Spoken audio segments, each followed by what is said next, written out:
Okay, I think these definitions are clear to you. These are actually taught to you so that in future you'll be using these words. So these nomenclatures must be well known to you. What is the meaning of population and what is the sample? So you must be well clear about that.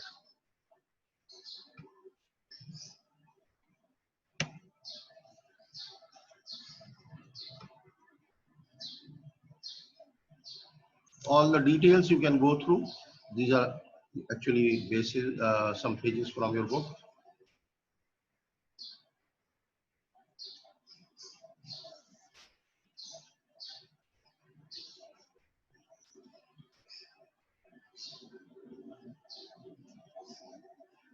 Next is two other concepts, very important concepts I'm giving: the discrete variables and the continuous variable. Let me tell you, I'm taking just four digits, four natural numbers. One, then next is two, then next is three, and next is four. Okay. And in between, I'm not considering any of the numbers. I'm not talking about 1.1, 1.5, 1.9, 1.7. Okay. I'm just from one, I'm jumping direct to the two. Then from two, jumping direct to the number three. These are for the discrete numbers. And a variable which is showing these type of numbers, this is called the discrete variable. The discrete variable assumes values that can be counted. Counting हो रही है ना, one, one के बाद two, with three. इसकी एक one good example for it is that if I ask you to give an example for discrete variable, आप क्या बताएंगे? The number of the students in a class, they can be counted. 10 है, 20 है, 30 है. Okay. But if I ask you कि 1 kilo sugar, तो weight या measurement, your distance of your house from the institute, कि continuous variable है. आप इसमें से कोई भी, not a single centimeter you are missing. Each and every place you cover, from going from your home to the institute or to the back. This is called continuous variable. ये दो फर्क है. जैसे मैं एक से लेके 4 इंचेस की एक लाइन ड्रॉ कर दूं फ्रॉम 1 to 4, तो 4 इंचेस हो गए, 1 2 3 4, 3 इंचेस हो गए, जो भी है. तो इसमें आप you are not missing any of the point in between from 1 to 4. तो this is called a continuous variable. The continuous variable, इसका मिसाल क्या होगी कि आप एक लाइन सेगमेंट पे जितने भी नंबर्स होंगे, दे आर कंटिन्यूअस, जिसमें कोई ब्रेक्स नहीं होंगी, कोई होल्स नहीं होंगे. लेकिन 1 से लेके 4 तक अगर सिर्फ काउंटिंग करेंगे 1 के बाद 2, तो ब्रेक्स हैं, बहुत सारी ब्रेक्स हैं. There are so many numbers in between 1 and 2. आप खुद ही सोच लें, 1.01, 1.001, 1.001 and up to 1.9, कितने ही नंबर हैं which we are not counting. Discrete variable में directly from 1 to 2 you are jumping, 2 to 3, 3 to 4, not considering the in between points. This is called the discrete variable. But if we consider all the values, every point from 1 to 4, maybe 1 to 10, maybe any number, any two numbers, the numbers on the line segment, they are the continuous variables. Distance है, height है, ages हैं, हर तरह की आपको as मिलती है. ठीक है. तो ये जो चीजें हैं ना, they are all the continuous variables. तो definition देखिए इसकी. The continuous variables can assume an infinite number of values between any two specific values. कोई दो specific value ले लीजिए, उनके दरमियान every value you are going to consider. They are obtained by measuring. बताया था मैंने आपको, measurement कीजिएगा, scale से आप उसकी measurement ले लें. 1 inch line है, 2 inch line है. You are considering every point in between. They often include fractions and decimals. इसमें होंगे, but fractions and decimals won't be there in discrete variables. उसमें the counting है, 1 है या 2 है या 3 है. Okay, no fractions. in discrete variables but in continuous. Okay, देखिए अब थोड़ा सा नीचे जरा और से, the classification of the variables can be summarized as follows. एक डाटा है, so we are bifurcating the data into two. One is called the qualitative, another is the quantitative. दो तरह के डेटा आपको मोस्टली मिलेंगे फ्यूचर में. तो qualitative जिसमें क्वालिटीज पाई जाती हैं, और क्वांटिटेटिव जो हम नंबर के हिसाब से, यानी जैसे वेट है, ठीक है, ये क्वांटिटेटिव है. आपके मार्क्स हैं, ये भी क्वांटिटेटिव है. लेकिन क्वालिटेटिव में क्या होगा, योर ब्लड ग्रुप,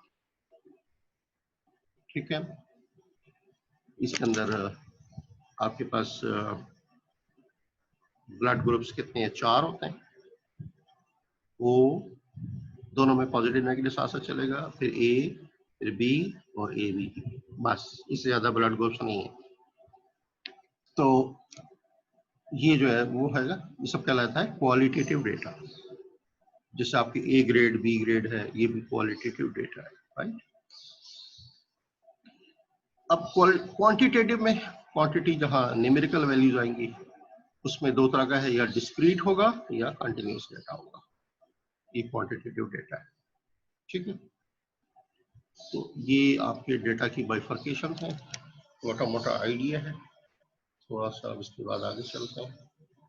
अब मैंने आपको कुछ फर्दर डेफिनेशंस कुछ समझाई है. Frequency distribution and graphs. अब थोड़ा सा हम आगे चल रहे हैं डेफिनेशंस के बाद. इसका इंट्रोडक्शन है कि डिस्ट्रीब्यूशन क्या होती है. फ्रीक्वेंसी डिस्ट्रीब्यूशन दोनों डेटा के लिए होगी. एक दो डेटा अभी मैंने आपको कौन से बताए, एक डिस्क्रीट होगा, एक कंटिन्यूअस के लिए होगा. तो क्वालिटेटिव डेटा होगा और एक क्वांटिटेटिव डेटा होगा, ठीक है. देखिएगा यहाँ पे, when conducting a statistical study the researcher may gather data for particular variable under study. आपको जैसा डाटा चाहिए आपने वो डाटा कलेक्ट करना है. To describe situations and draw conclusions, the researcher must organize the data in some meaningful way. The most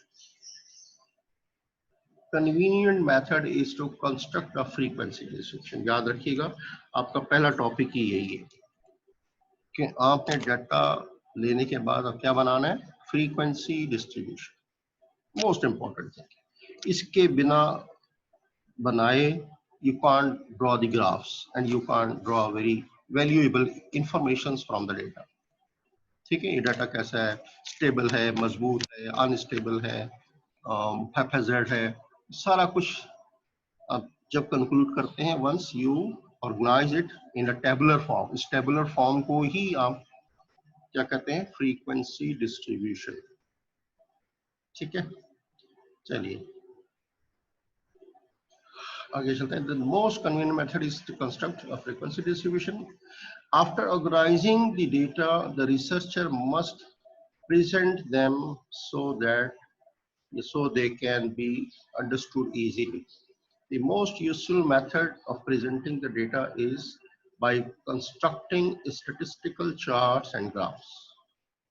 There are many different types of charts and graphs, and each one has a specific purpose. देखिए, I give you an example कि कोई higher डिग्रेडेटरीज की team आ रही है बाहर किसी दूसरे मुल्क से, and they are visiting your institute. They don't have much time कि आप उनके आगे रजिस्टर्स रख दें, ये देखें जी ये इस साल का ये रिजल्ट है, इस साल का. नो नो नो, उनके पास बहुत थोड़ा सा टाइम होता है. Just in a glance they want to see all the progress of your institute. अब पहले क्या होता था कि एक बड़े से हॉल में तमाम चार्ट्स एंड ग्राफ्स बना के लगा दिए जाते थे. If your institute is working since last 20 years, तो 20 years का एक चार्ट के ऊपर एक हिस्टोग्राम बना दिया गया. हर साल कितने स्टूडेंट्स की इंडक्शन हो गई, हर साल कितने स्टूडेंट्स ग्रेजुएट हो गए, हर साल क्या परसेंटेज रही स्टूडेंट्स के क्वालिफाई करने की, वो एक नजर में डालते जाएंगे. ग्राफ से देखेंगे, हाँ जी सबसे अच्छी परसेंटेज पासिंग ग्रेजुएट्स की वो इस साल में, एक नजर डाला वो साल नजर आ जाएगा, और सबसे हाई स्लॉट जो होगी बार बनी हुई वो नजर आ जाएगी.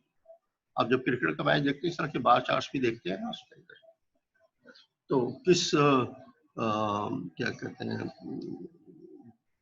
स्कोरिंग जो है सबसे ज्यादा हाई रही है, तो वो आप देखते हैं मुख्तलिफ ओवर्स होते हैं, तो कौन सी ओवर में सबसे अच्छी परफॉर्मेंस रही है, कौन सी ओवर में सबसे बुरी परफॉर्मेंस रही, वो आपका स्लॉट बिल्कुल नीचे नजर आएगा या हाई हाई पीक वाली होगी। तो ये सब चीज़ आप पढ़ेंगे माशाल्लाह, इसीलिए ताकि कल को आपको ये चीज़ें बनानी पड़ जाए, तो you should be able to know how to draw these charts and graphs.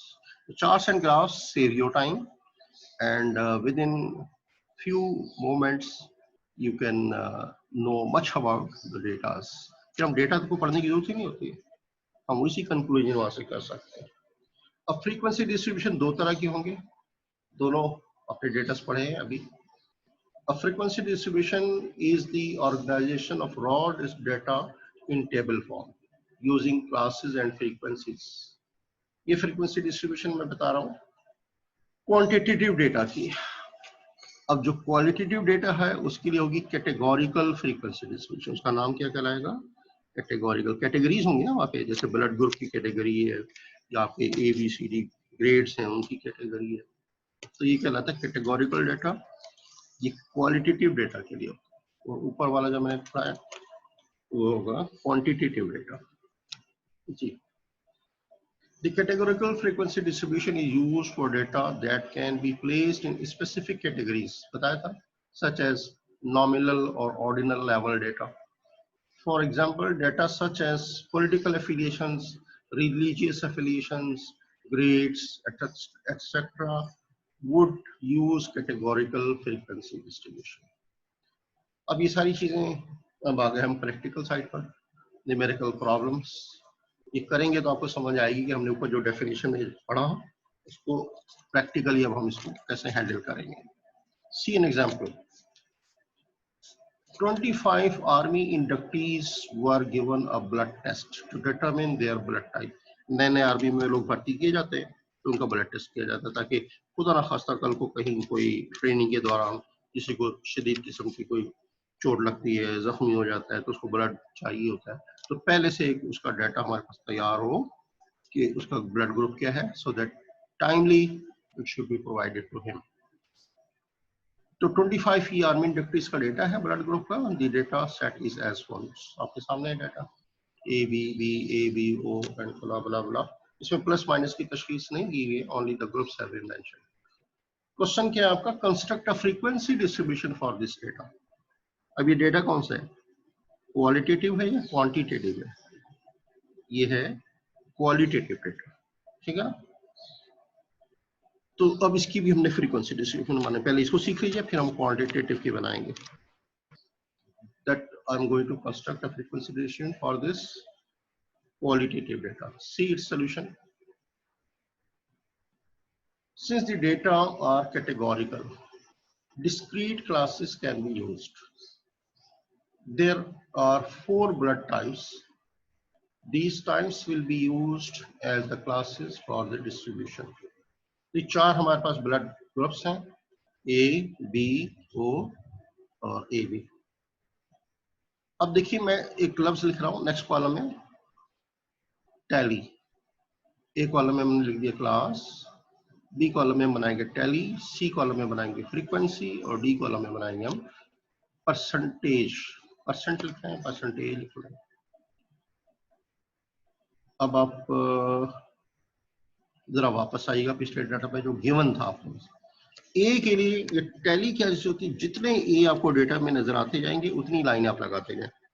पहली नजर आए तो टैलिक लाइन थोड़ी सी तिरछी लाइन लगा दी, फिर दूसरी, फिर तीसरी, फिर चौथी, 4 पैरेलल लाइंस लगा के 5वीं के साथ आपने इनको चारों को ज्वाइन कर देना है।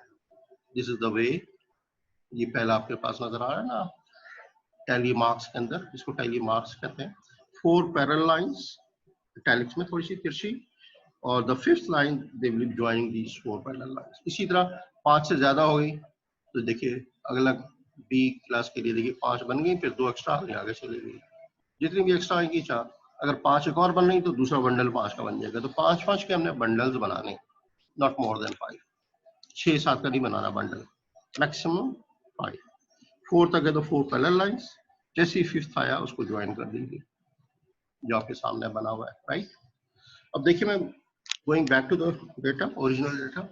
अब चेक करें वहां पे ए कितने हैं, ये डाटा आपके सामने।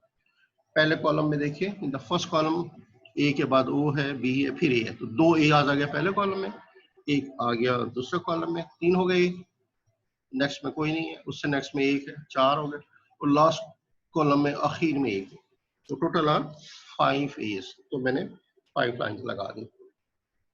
ए के बाद हमने लिखा है बी, क्या लिखा है, हाँ बी। अब काउंट करें बी कितने हैं, पहले कॉलम में 1 बी है, दूसरे कॉलम में 2 बीज हैं, अगले में फिर 2 बीज हैं, 2 2 4 1 5 हो गए, फिर उससे नेक्स्ट वाला में 1 है, 6 और एक आखिर में 7। तो देयर आर 7 बीज। तो 7 पैरेलल लाइंस लगा दी आपने, देखिए 4 पैरेलल लाइन लगा के फिफ्थ के साथ बंडल बनाया और 2 लाइंस एक्स्ट्रा और डाल दी, तो total are 7। In the same style will go for O and then for A B. अब जितनी लाइंस हैं यहाँ पे उतनी ही फ्रीक्वेंसी होगी आपकी।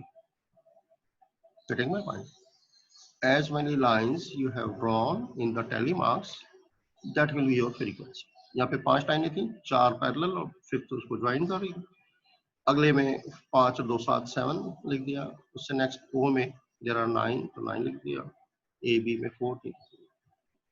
तो this is the third column, frequency. Frequency और टैली दोनों सेम होंगे तादाद में। परसेंटेज कैसे निकालनी है आपने, देखिए f upon n into 100 is the formula to find the percentage. What is f? F is the frequency of that particular category, n is the total frequency, यानी जब फ्रीक्वेंसी को सम अप करेंगे तो दैट इज कॉल्ड n। अब देखिए इस frequency का column जो है, इसको जो हमने ऐड किया तो 25, और वैसे भी शुरू में इसने बता दिया ऑथर ने कि देयर आर 25 आर्मी इंडक्टीज, ये सारा डाटा ही 25 का, इससे 26 आपका आंसर नहीं आना चाहिए, 24 भी नहीं आना चाहिए। अगर 24 आ रहा है it means you are missing some person, और 26 का मतलब है you are going beyond your data. और 25 अगर बंदे हैं हमारे पास तो 26 रिजल्ट कैसे आ सकता है। तो you have to be very much careful about these particular areas. The sigma f should be the same as there are the number of values in the data. Data में जितनी वैल्यूज हैं आपका sigma F या total frequency जो है वो इतनी ही आनी चाहिए जितनी डेटा में वैल्यूज है। परसेंटेज निकालने का f upon n into 100, f is the frequency of this class 5, total are 25, तो 5 अपॉन 25 और 100 से मल्टीप्लाई करते हैं। किसी भी चीज को परसेंटेज निकालना है वो रेशियो लेके you just multiplied with 100, so this is 20%. Similarly 7 over 25 into 100, 28%, next is 36%, and the next is 16%. Percentage को जब आप ऐड करेंगे तो शुड बी 100%। ये आपकी फ्रीक्वेंसी डिस्ट्रीब्यूशन टेबल कंप्लीट हो गई। किसकी है ये, कैटेगोरिकल फ्रीक्वेंसी डेटा है, ठीक है ना, कैटेगरीज थी यहाँ पर जिसको आप quantitative data, sorry qualitative data, quality है ना ये, तो A B blood groups qualities में आएंगे, तो क्वालिटेटिव डेटा की हमने ये फ्रीक्वेंसी डिस्ट्रीब्यूशन टेबल बना दी। इसी से मिलती जुलती एक क्वेश्चन कराता हूँ आपको। आपकी एक्सरसाइज है 2.1 और ये क्वेश्चन है 7, ताकि आपको एक दो सिमिलर क्वेश्चन जब सामने आ जाते हैं ना तो फिर आपके दिमाग में ग्रिप अच्छी हो जाती है, ठीक है। सो जस्ट ये तो एग्जांपल थी, and now I am attempting A question from your exercise 2.1, question number 7 में आपके सामने लिखा हुआ है, मैंने देख लीजिए। A survey was taken on how much trust people place in the information they read on the internet. Construct a categorical frequency distribution for the data. कि लोग इंटरनेट से जो इंफॉर्मेशन लेते हैं उस पर कितना बिलीव करते हैं, how much they have the trust. A, trust in everything they read. A means all. They trust in everything. M, they trust in most of what they read. H, they trust in one half they read. S, they trust in a small portion they read. ठीक, तो ये simple. अब ये data नीचे दे दिया, this is our data given to us, categorical data है। एम आपको बता दिया, उसके ऊपर एक्सप्लेन कर दिया, most of what they read, ए ऑल दे रीड, जो भी पढ़ते हैं उस पर बिलीव करते हैं, ट्रस्ट करते हैं। S small portion they read. अब वही बिल्कुल सेम स्टाइल है जैसे आपने ब्लड ग्रुप लिया था, इसी तरह ये 4 कैटेगरीज हमारे सामने हैं। आपने उसी तरह कॉलम्स बनाने हैं। याद है आपका पहला कॉलम क्या था? देखो, discrete classes for this categorical data are AMHS, जाहिर है जो आप वेरिएबल यूज कर रहे हैं, तो क्लासेस आपकी बन गई AMHS। टेली मार्क्स ए के लिए तलाश कीजिए। Again, coming back to the data, how many A's are available in the whole data? In the first column, there is one A. Then in the fourth column, there is another A. In the sixth column, another A. And the last but one column A. So total are 4 A's available to us. और आप देखिए मैंने tally में आपने कितने निशान लगाए? 4 parallel. अगर फिफ्थ होता तो मैं इनको बंडल बना के फिफ्थ को ज्वाइन कर देते हैं चारों। तो ए कैटेगरी आपके पास आ गई टैली में 4 निशान हो गए पैरेलल और फ्रीक्वेंसीज की 4 हो गई। अब परसेंटेज कैसे निकालेंगे? पहले तो सारी फ्रीक्वेंसी निकाल लें, फिर इसको टोटल करेंगे और frequency of the class f upon n into 100, वही फॉर्मूला यूज करेंगे आप। इन m most of what they read, इसकी वैल्यूज आ गई हमारे पास 5 5 के 4 बंडल बन गए, तो 5 4 द 20 और आगे फर्दर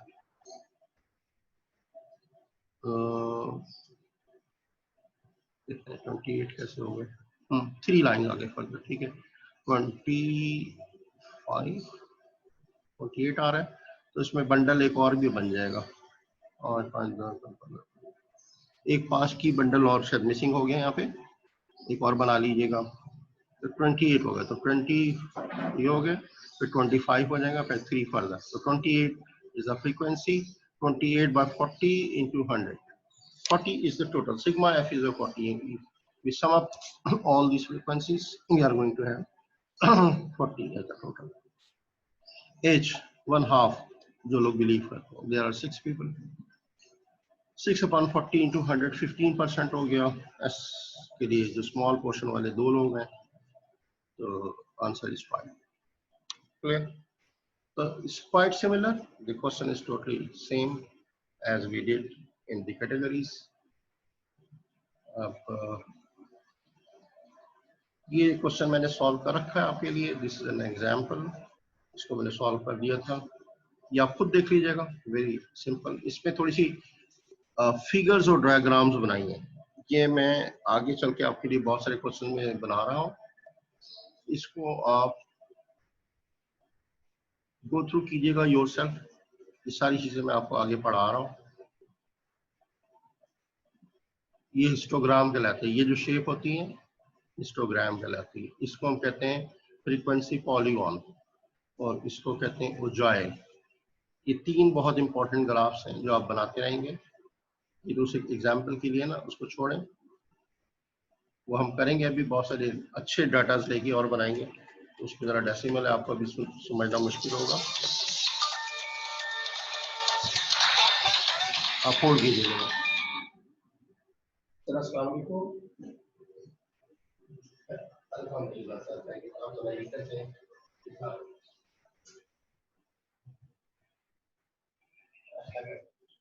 अल्लाह खैर से रखिएगा सर, बिल्कुल इंशाअल्लाह, इतनी मेहनत से आप चला रहे हैं गाड़ी, अल्लाह ताला आपको हिम्मत दिए रखेगा।